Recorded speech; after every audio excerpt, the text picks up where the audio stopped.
livestock, etc.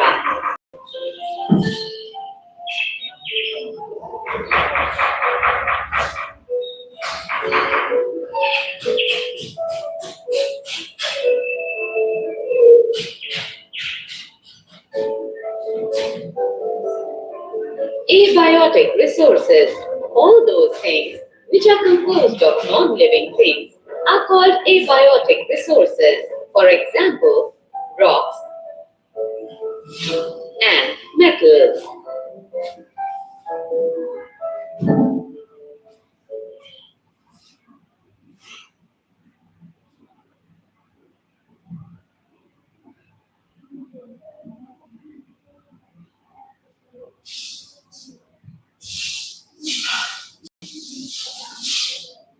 Types of resources on the basis of exhaustibility.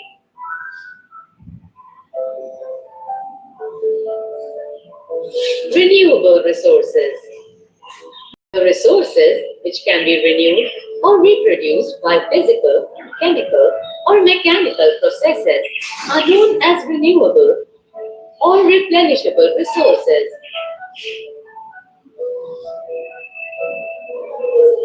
For example, solar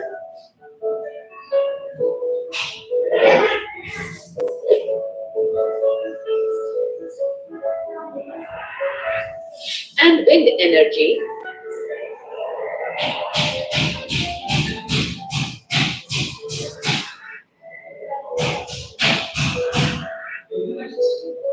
water,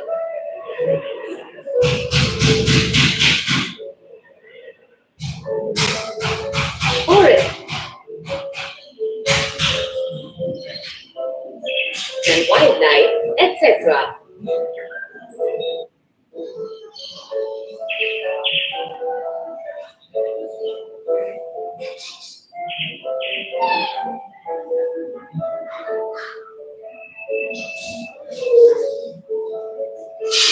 Non-renewable resources. These occur over a very long geological time.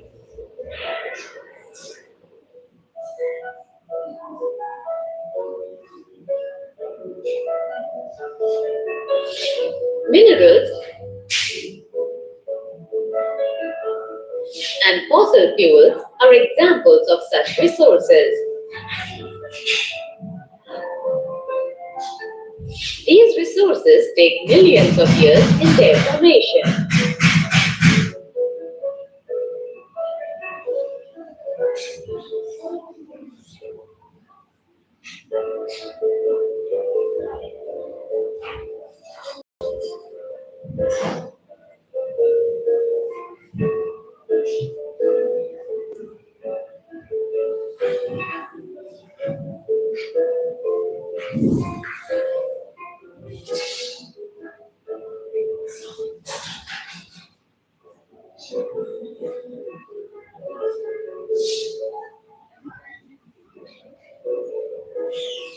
Some of the resources, like metals, are recyclable,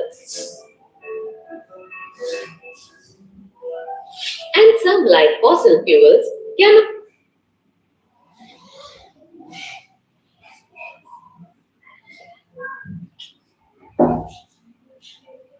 Types of resources on the basis of ownership. Individual resources. These are also owned privately by individuals. Many farmers own land which is allotted to them by government against the payment of revenue. In villages, there are people with land ownership, but there are also many who are landless.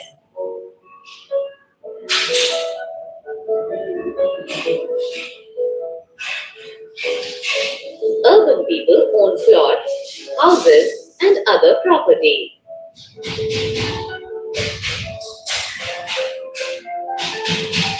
Plantation. pasture lands,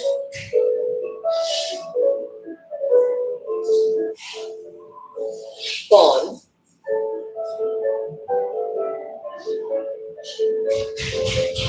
water in wells, etc. are some of the examples of resources ownership by individuals. Community-owned resources. There are resources which are accessible to all the members of the community. Village commons or grazing grounds, burial grounds, village ponds, etc. Public parks,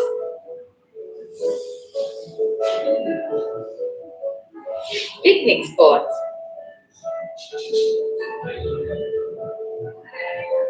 playgrounds in urban areas are de facto accessible to all the people living there. National resources. Technically, all the resources belong to the nation.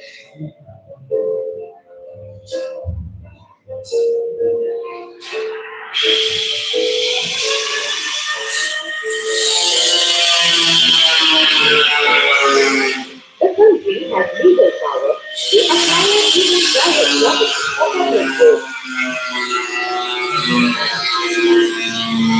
Humanitarian aid.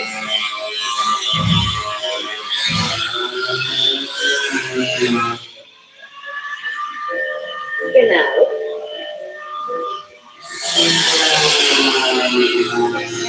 railways, infrastructure is qualified by individuals.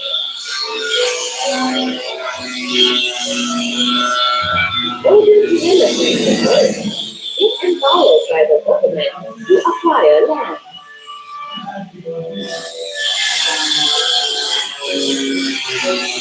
All the minerals,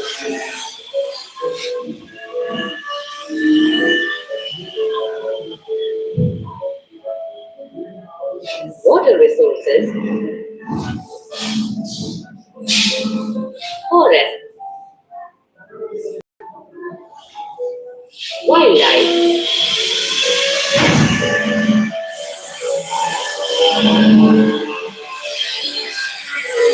land within the political boundary,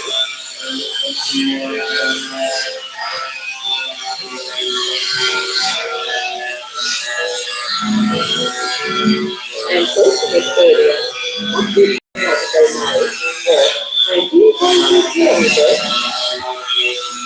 from the coast all are territorial waters, and resources therein belong to the nation. International resources. There are international institutions which regulate some resources. The oceanic resources beyond 200 kilometers of the exclusive economic zone belong to the open ocean, and no individual country can utilize these without the concurrence of international institutions.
कुछ नहीं करना, ठीक है।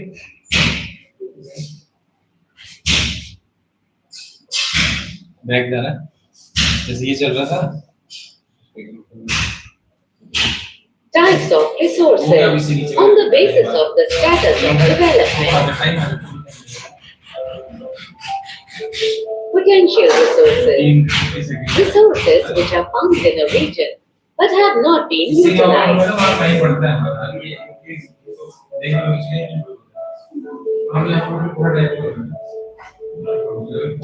For example, the western parts of India, particularly Rajasthan and Gujarat, have enormous potential for the development of wind.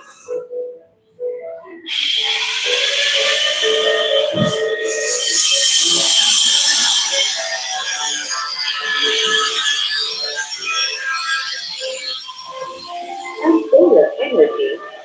So far, these have not been developed properly.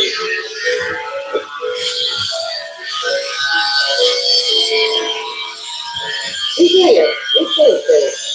Resources which are surveyed and their quality and quantity have been determined for utilization.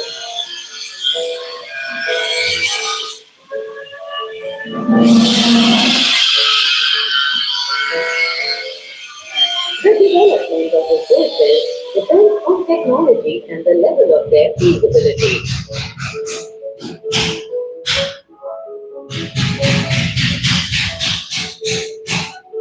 Stock. Materials in the environment which have the potential to satisfy human needs, but human beings do not have the appropriate technology to access these, are included among stock. For example, water is a compound of two inflammable gases, hydrogen and oxygen, which can be used as a rich source of energy. But we do not have the required technical know-how to use them for this purpose. Hence, it can be considered as stock. Reserves are the subset of the stock which can be put into use with the help of existing technical know-how, but their use has not been started. These can be used for meeting future requirements. River water can be used for generating hydroelectric power, but presently it is being utilized only to a limited extent.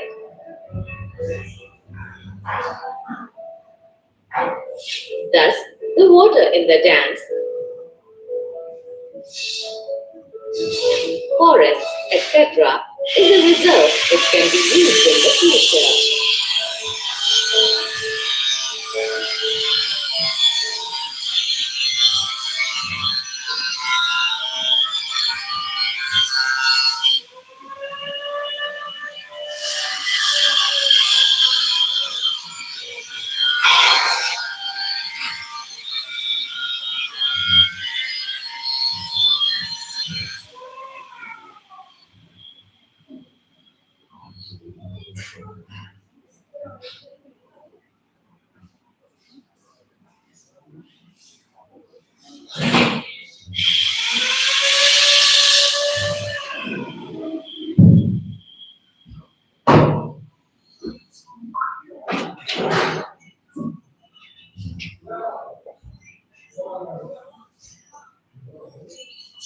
Land resources.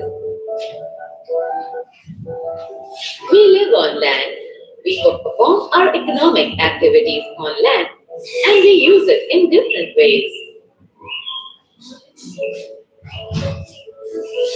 Thus, land is a natural resource of utmost importance. It supports natural vegetation, wildlife, human life, economic activities, transport and communication systems. However, land is an asset of a finite magnitude. Therefore, it is important to use the available land for various purposes with careful planning. India has land under a variety of unique features, namely mountains,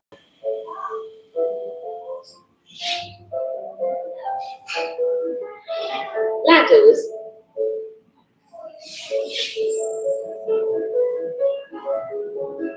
plains,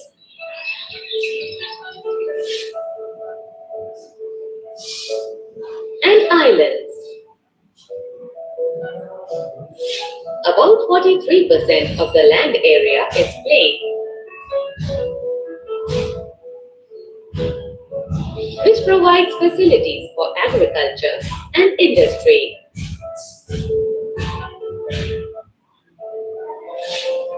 Mountains account for 30% of the total surface area of the country and ensure perennial flow of some rivers, provide facilities for tourism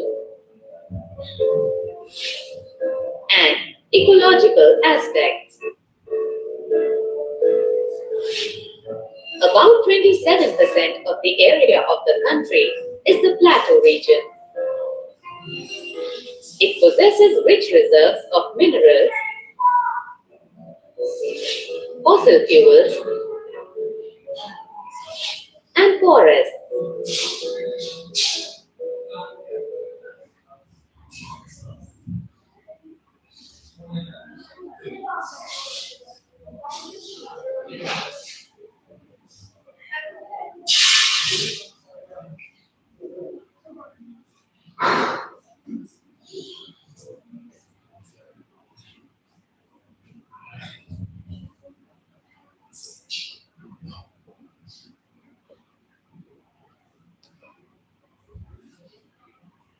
Land utilization. Land resources are used for the following purposes. 1. Forests. 2. Land not available for cultivation. A. Barren and wasteland. B. Land put to non-agricultural uses, example, buildings, roads, factories, etc. 3. Other uncultivated land, excluding fallow land.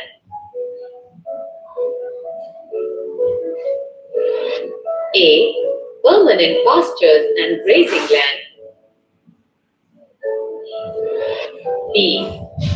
Land under miscellaneous tree crops, groves, not included in net zone area. C. Cultivable wasteland, or left uncultivated for more than 5 agricultural years. 4. Fallow lands.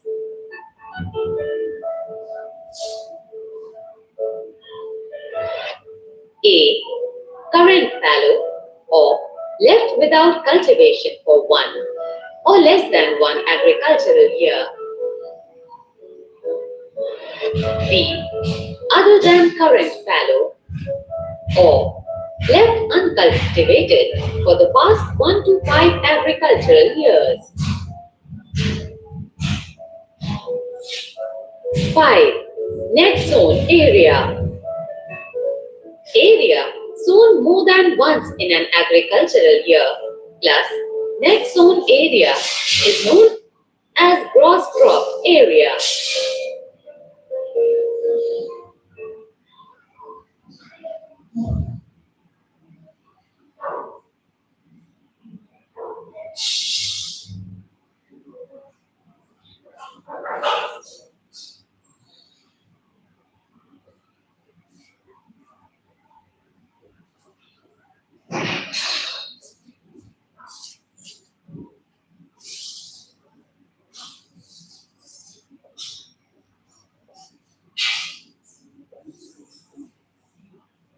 Land use pattern in India. The use of land is determined both by physical factors such as topography, climate, soil type, as well as human factors such as population density, technological capability, and culture and tradition, etc. Total geographical area of India is 3.28 million square kilometers. Land use data, however, is available only for 93% of the total geographical area.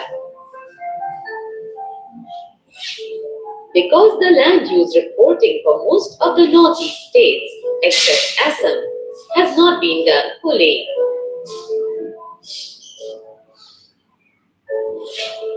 Moreover, some areas of Jammu and Kashmir, occupied by Pakistan and China, have also not been surveyed. The land under permanent pasture has also decreased. How are we able to feed our huge cattle population on this pasture land? And what are the consequences of it?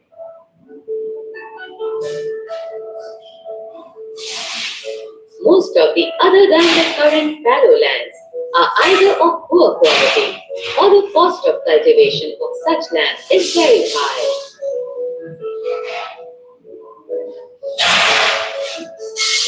Hence, these lands are cultivated once or twice in about 2 to 3 years, and if these are included in the next net area,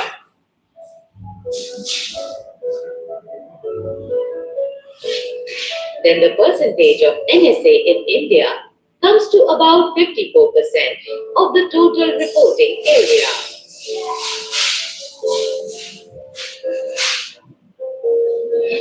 The pattern of each area varies greatly from one state to another.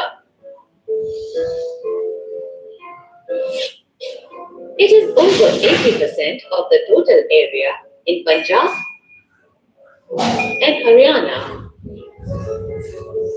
and less than 10% in Arunachal Pradesh, Mizoram, Manipur, and Andaman Nicobar Islands. Forest area in the country is far lower than the desired 33% of geographical area, as it was outlined in the National Forest Policy of 1952.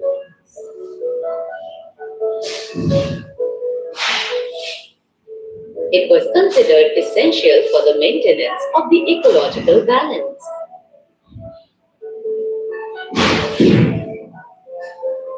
The livelihood of millions of people who live on the fringes of these forests depends on it.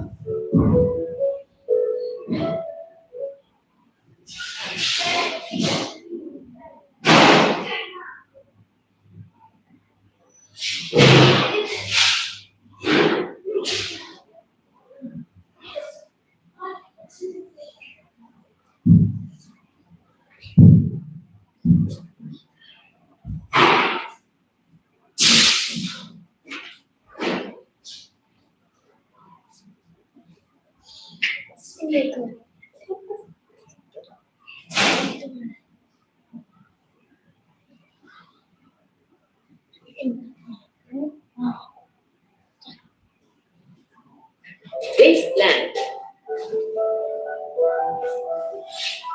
A part of the land is termed as wasteland and land put to other non-agricultural uses. Wasteland includes rocky, arid, and desert areas, and land put to other non-agricultural uses include settlements, roads, railways, industry, etc. Continuous use of land over a long period of time without taking appropriate measures to conserve and manage it has resulted in land degradation. This in turn has serious repercussions on society and the environment.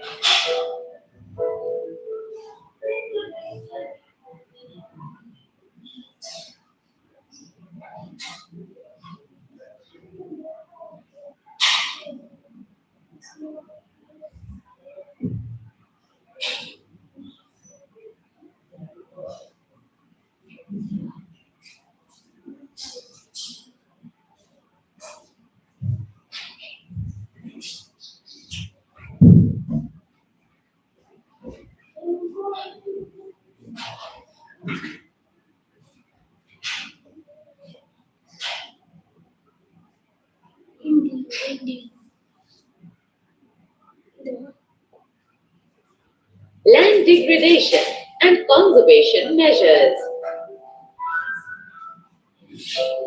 We have shared our land with the past generations and will have to do so with the future generations too.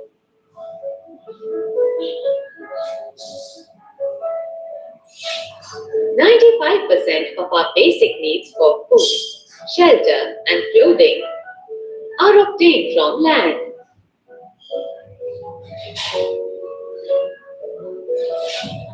Human activities have not only brought about degradation of land, but have also aggravated the pace of natural forces to cause damage to land.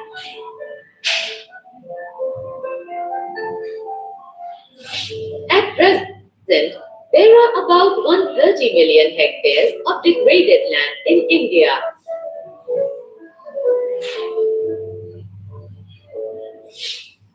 Approximately 28% of it belongs to the category of forest degraded area.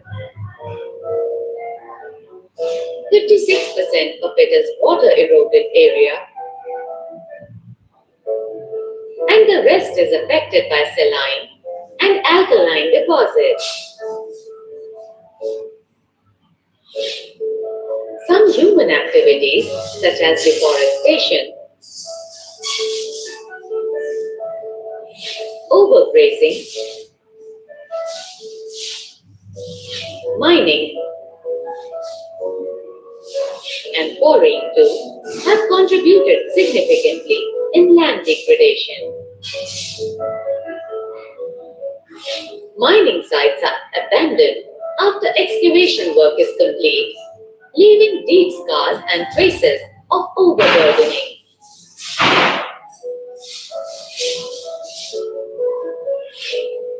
In states like Jharkhand, Chhattisgarh, Madhya Pradesh, and Orissa, deforestation due to mining have caused severe land degradation. In states like Gujarat, Rajasthan, Madhya Pradesh, and Maharashtra, overgrazing is one of the main reasons for land degradation. In the states of Punjab, Haryana, Western Uttar Pradesh, over-irrigation is responsible for land degradation due to waterlogging, leading to increase in salinity and alkalinity in the soil.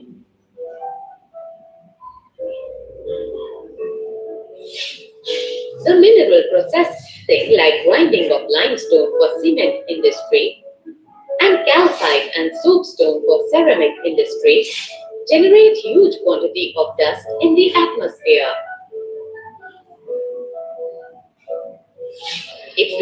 the process of infiltration of water into the soil after it settles down on the land.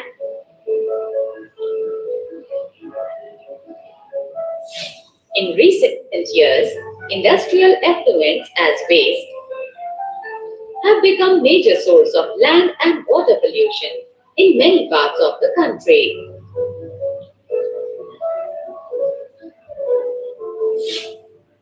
There are many ways to solve the problems of land degradation.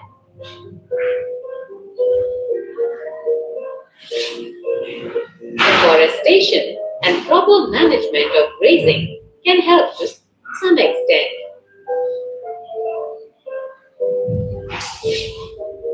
Planting of shelter belts of plants, control on overgrazing, stabilization of sand dunes by growing thorny bushes are some of the methods to check land degradation. Proper management of wastelands, control of mining activities, proper discharge and disposal of industrial effluents, and waste after treatment can reduce land and water degradation. In industrial and suburban areas.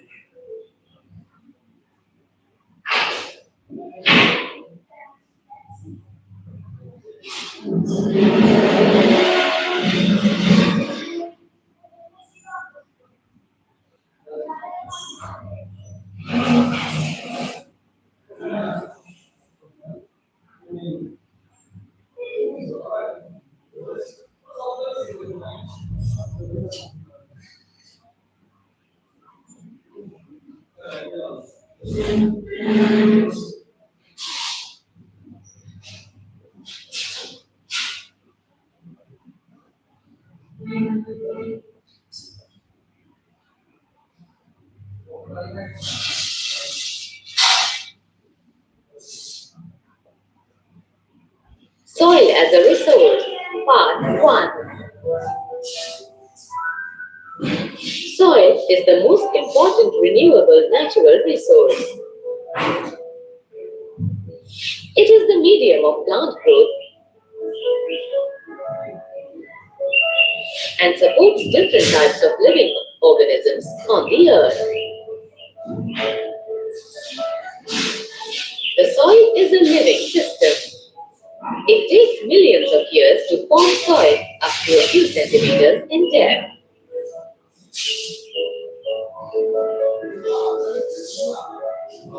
Relief, parent rock or bedrock, climate,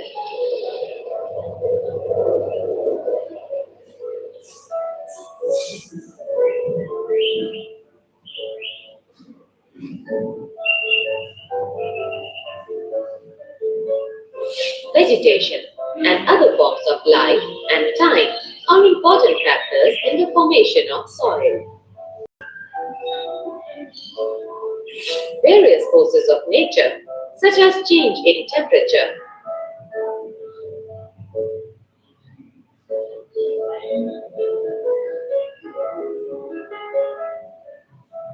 actions of running water,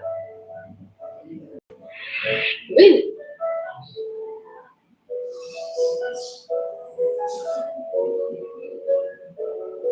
and glaciers,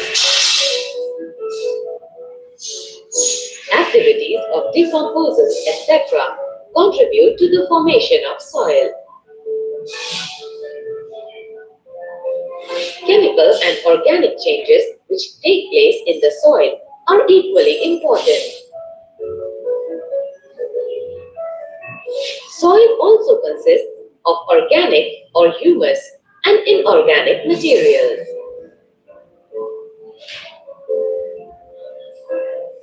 On the basis of the factors responsible for soil formation, color, thickness, texture, age, chemical and physical properties.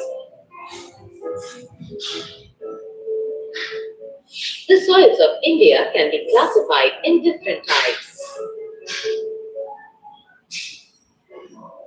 Classification of soils. India has varied relief features, landforms, climatic realms, and vegetation types. These have contributed in the development of various types of soils.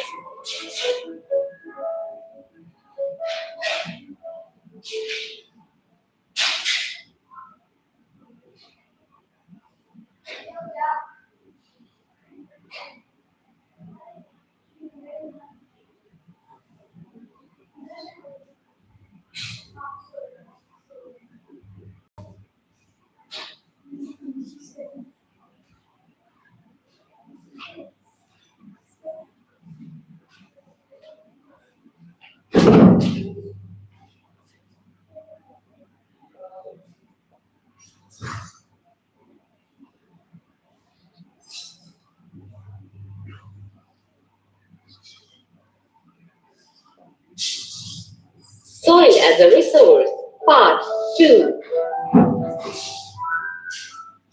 Alluvial soils. This is the most widely spread and important soil. In fact, the entire northern plains are made of alluvial soil.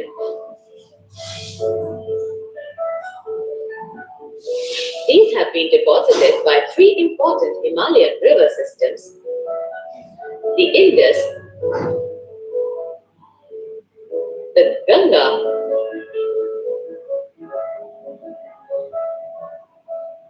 and the Brahmaputra.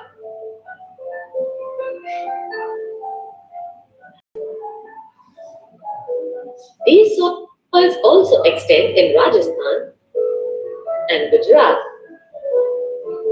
through a narrow corridor. Alluvial soil is also found in the eastern coastal plains, particularly in the deltas of the Mahanadi, the Godavari, the Krishna, and the Kaveri rivers.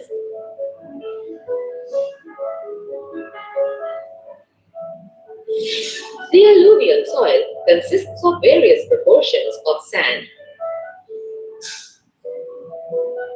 silt, and clay.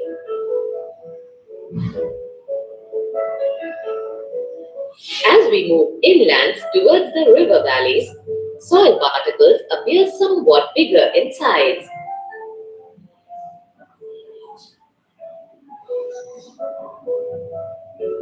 In the upper reaches of the river valley, that is, near the place of the break of slope, the soils are coarse.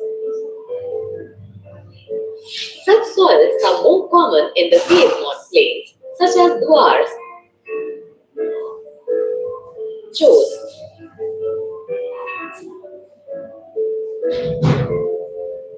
and Tarai.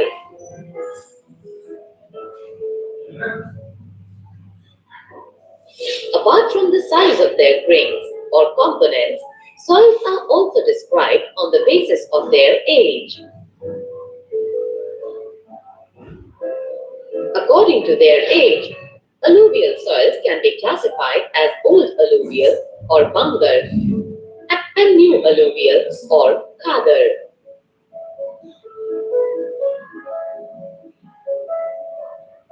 The Bangar soil has higher concentration of conker nodules than the Khadar.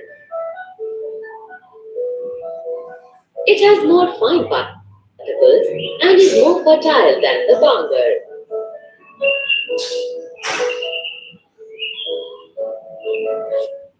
Alluvial soils as a whole are very fertile.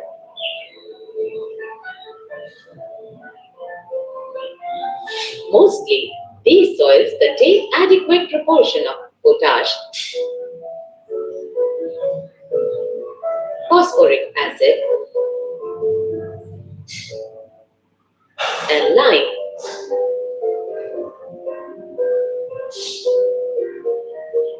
which are ideal for the growth of sugarcane, paddy, wheat,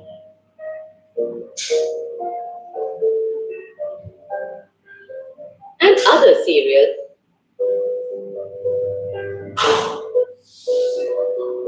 and pulse crops.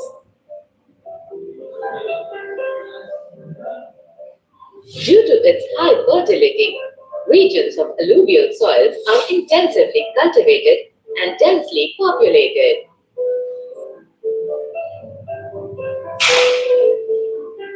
Soils in the drier areas are more alkaline and can be productive after proper treatment and irrigation.